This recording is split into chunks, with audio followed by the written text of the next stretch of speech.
ஜென்மம் தாண்டி ஒன்ன தோளில் தாங்கணும்.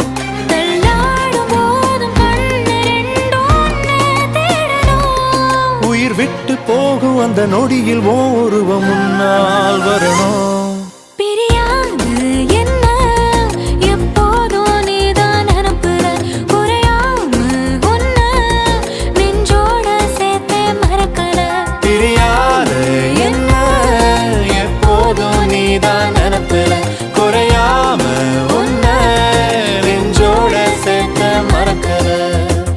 ஏதேதோ ஆசை நெஞ்சில சொல்லத்தான் தெரியல, உன்னால கண்ணு தூங்கல, எதுக்குன்னு புரியல.